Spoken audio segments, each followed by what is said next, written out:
Hi everybody. This video is about how I collect things on the beach and turn it into items that I sell in support of the American Cancer Society's Relay for Life. That was the breakwater at Port of Los Angeles. This is Point Furman. And up another one coming up right here is another one of the breakwater with some huge waves crashing. This is me before I was diagnosed. This is again before I was diagnosed and lost my hair to cancer. This coming up shot is what I look like when I'm out on the beach back before I lost all my hair. This is the kinds of things I find on the beach. You can tell by these shots that some of the glass that I find is polished and has a frosted appearance. Some of it still has sharp edges. I pick up everything when I'm out there. I pick up trash. I pick up some shells. I've found a few coins. Those were all hearts. You'll see pretty much everything in these pictures. That picture was nice pieces that were made into jewelry. There, I found pottery. There's some with shells. There's a plate full of trash that I ended up collecting because I don't want kids to step on metal when they're out at the beach. There's a tiny little shell. I've found spark plugs. I've found spray can lids. I've found bottle caps, just super bowls, marbles, pieces of pottery, all kinds of stuff. And I made it into things like these. These are my ornaments called Message in a Bobble. And you buy the ornament and you slip a little message down inside and you gift it to whoever you want, and the message can say whatever you want. And you can have the person open it on their graduation day or their wedding day. This is a piece of sea glass jewelry that I made. There's another one. There's a little bottle, little tiny bottle for a pendant. More sea glass as it got cleaned. Up in the upper right-hand side, you'll see paint chips, and these are interesting. I find these on the beach, and they're off of a graffiti wall, and there are many, many, many, many, many layers of spray paint. There's a whole plate full of jewelry that I made, and these are the little blingy pieces that I make. These became pendants. You drill the holes in the sea glass with a Dremel and a diamond bit, and you have to do it underwater, so it's a time-intensive process. There's more glass. Some of these pieces are more rare, more difficult to find. Like, you don't find very many pieces that are white. This piece has lots of layers. I was very excited to find that one. Here's the breakwater again, the beach. More waves crashing. That was a spectacular day. And the breakwater where I collect, a lot of people build those little stone towers. There's another paint chip. These are all paint chips. And I found those and I kind of sand them down a little bit, coat them with resin, drill a hole in them, and turn them into charms. I'm just so fascinated by them. How many years of paint is that? Look at those layers. This is unfinished. These do not have resin on them yet, and these have resin. So the resin protects them from flaking anymore, and it brightens the color back up, and you can see all the layers of paint. This is a key ring I made out of a piece of fiberglass that I found on the beach, and I put the paint chips on it. This is a paint chip that I shaped into the shape of a cross. There's another one, and another one. Those crosses are for sale on See the Cure Facebook page. The proceeds go to the American Cancer Society in support of my Relay for Life campaign. A lot of these were shaped into hearts. I found from a previous sale that hearts sold very well. So some of the older pieces that didn't sell, I took them back out and reshaped them into hearts. This one has a lot of depth to it. Sometimes if the resin is thicker in spots, it shows deeper depth to the piece. The resin also, if you coat quite a few layers on it, it magnifies some of the colors. They're just really fun to work with. I've kept so many pieces, I just probably should put up my own private collection for sale, because I fall in love with them and then I can't part with them. This one has some nail art on it, that little piece of black. I love the colors in this one. I try to match the little glass bead to some colors that are in the piece. That one's really pretty too. It's hard to sell all of these because I just pretty much love every one of them. These are time intensive. I sand them, I shape them, I lay them out, I resin coat them.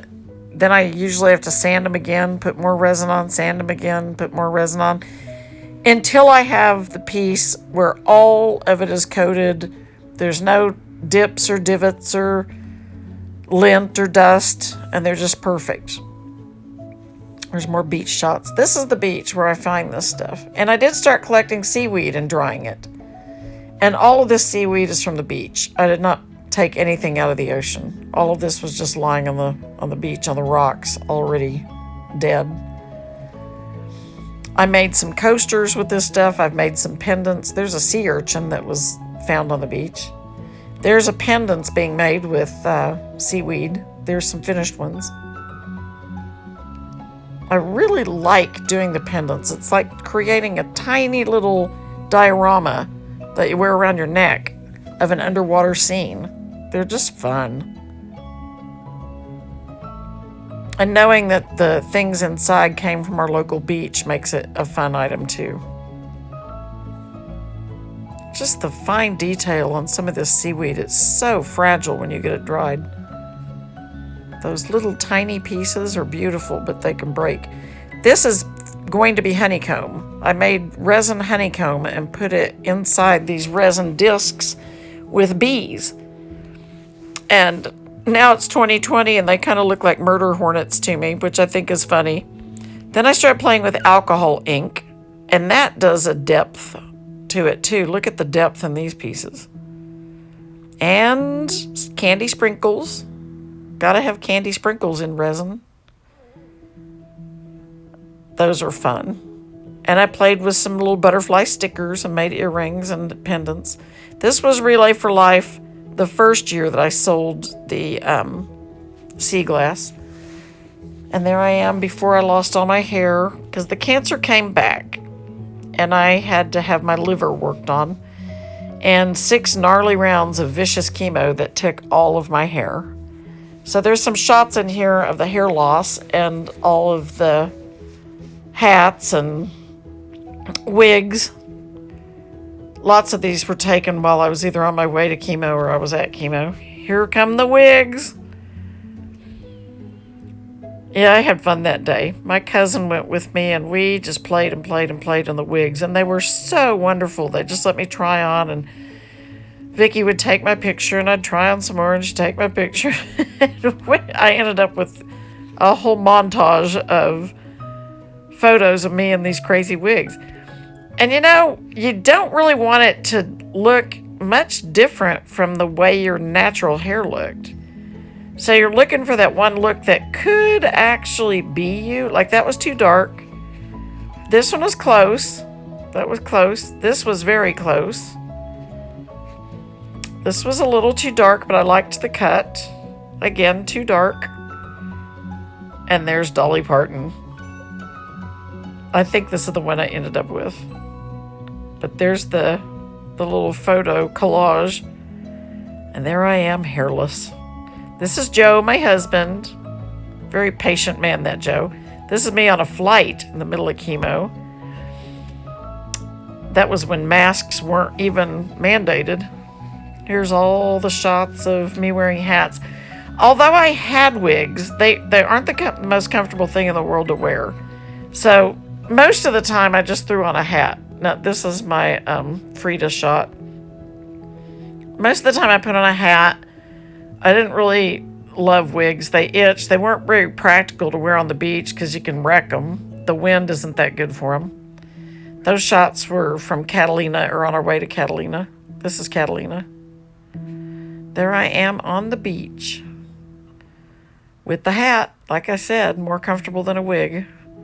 I think by this time my hair was starting to grow back. This was Relay for Life, the year I was all but bald. I just wore a hat, didn't wear a wig. This is me going in for liver surgery. More beach treasures. When I was going through treatment, the beach was my happy place. I finally ended up making some sea glass Christmas trees. There's a whole little collection of them. Those are for sale. I think I still have 2 left. And I decided to go to Cadillac Ranch to experiment with even more paint chips that I would find at Cadillac Ranch. There's one of the Cadillac Ranch pieces. Now you can tell the difference because Cadillac Ranch, the graffiti is all bright colors. The graffiti at the beach, they paint over it periodically with gray paint. So you don't really get just solid bright colors. You get the really bright stuff when there's no gray paint introduced to cover up the graffiti. But these Cadillac Ranch pieces were so fun to work with. All the colors and the layers. I like the Cabrillo Beach ones because they're local. I like the Cadillac Ranch ones because they're so bright and colorful.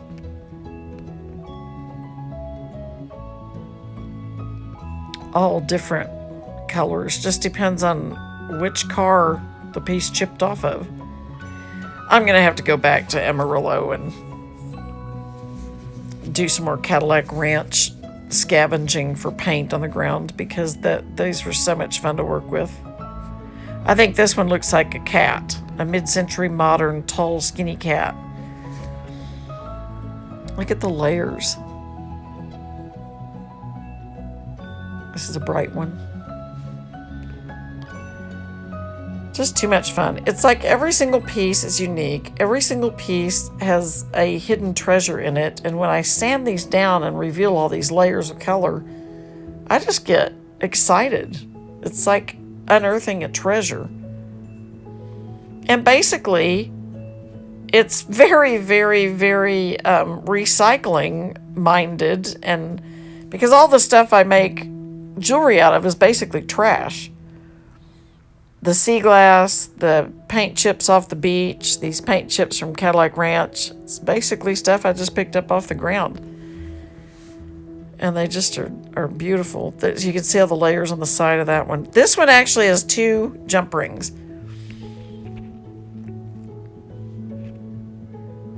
And again, hearts. I made a lot of hearts.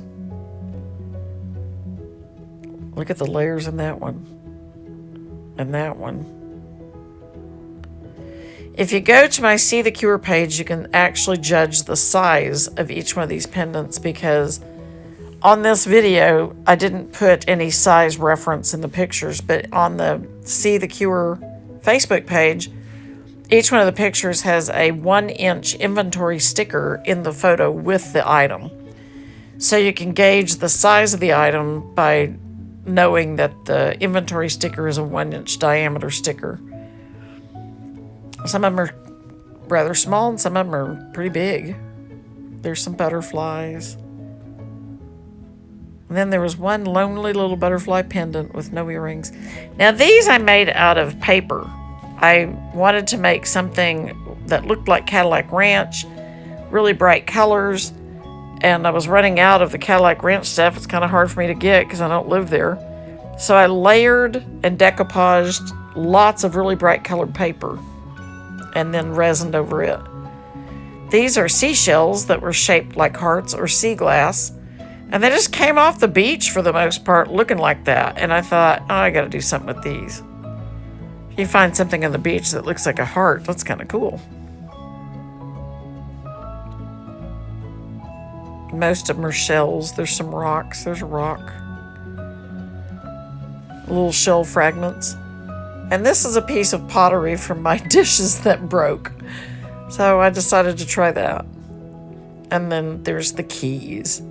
I sourced these keys at a place in San Pedro that had a whole bunch of antique keys. And I made earrings and pendants out of them. And they're just darling. So that's it. I hope you enjoyed it. I will put the link down below. God bless.